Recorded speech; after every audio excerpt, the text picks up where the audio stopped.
ಈ ನಡುವೆ ವಾಗ್ಮಿ ಮತ್ತು ಚಿಂತಕ ಚಕ್ರವರ್ತಿ ಸೂಲಿಬೆಲೆ ಅವರಿಗೆ ಅವಾಚ್ಯ ಪದದಿಂದ ನಿಂದಿಸಿದ್ದಾರೆ ಶಿಕ್ಷಣ ಸಚಿವರು.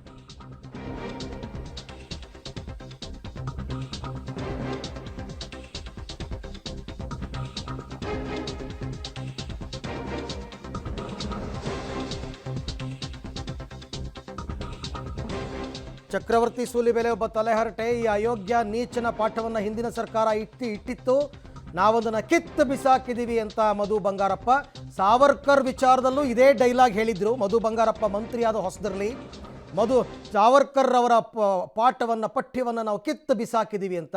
ಕಿತ್ತು ಬಿಸಾಕದೇ ಕೆಲಸ ಅವರಿಗೆ ಎಲ್ಲ ಪಠ್ಯಗಳನ್ನು. ಚಕ್ರವರ್ತಿ ಸೂಲಿಬೆಲೆನ ಎಂತಾರ ಅವ್ನು ತಲೆಹರಟೆ, ಅವ್ರಿಗೇನು ಮಾನ ಮರ್ಯಾದೆ ಇದೆಯಾ? ಪುಸ್ತಕದಲ್ಲಿ ಎಲ್ಲ ಮಕ್ಕಳಿಗೆ ದಿಕ್ಕು ತಪ್ಪಿಸ್ತಕ್ಕಂಥ ಕೆಲಸವನ್ನು ಬರೆದು ನಾನು ಬಂದು ಅದಕ್ಕೆ ಹೇಳಿದೆ ಕಿತ್ತು ಬಿಸಾಕದೆ ಅಂದಾಗ ಅದೊಂದು ದೊಡ್ಡ ಚರ್ಚೆ ಆಯಿತು. ಇಂಥದ್ದು ಕಿತ್ತು ಬಿಸಾಕಬೇಕು, ಹೊಲಸನ್ನು ಮನೇಲಿ ಇಟ್ಕೋತೀರಾ ನೀವು?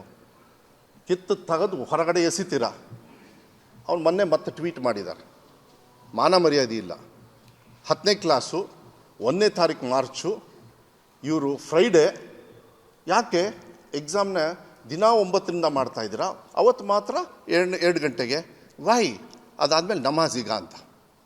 ಡೋಂಟ್ ಯು ಥಿಂಕ್ ವಿಷ ಬೀಜ ಬಿಚ್ಚುತ್ತಾ ಇರ್ತಕ್ಕಂಥದ್ದು ಇಂಥವ್ರು ತಾನೆ? ಕಂಪ್ಲೇಂಟ್ಸ್ ಬಂದಿದೆ, ಈಗ ಕಂಪ್ಲೇಂಟ್ಸ್ ಹೋಗ್ತಾ ಇದೆ ಅವ್ರ ಮೇಲೆ. ವೈ ಅಂತ ಕೇಳ್ತಾರೆ. ಪಠ್ಯ ಪುಸ್ತಕದ ಟ್ವೀಟ್ ಮಾಡಿದ್ದಾರೆ, ಅವರಿಗೆ ತಲೆ ಇಲ್ಲ ಅವರಿಗೆ, ಅದಕ್ಕೆ ಟ್ವೀಟ್ ಮಾಡ್ತಾರೆ. ಸ್ವಲ್ಪ ಓದ್ಕೊಂಡು ಬರೋದಕ್ಕೆ ಹೇಳಿ. ಚಕ್ರವರ್ತಿ ಸೂಲಿಬೆಲೆನ ಎಂತಾರ ಅವ್ನು ತಲೆಹರಟೆ, ಅವ್ರಿಗೇನು ಮಾನ ಮರ್ಯಾದೆ ಇದೆಯಾ?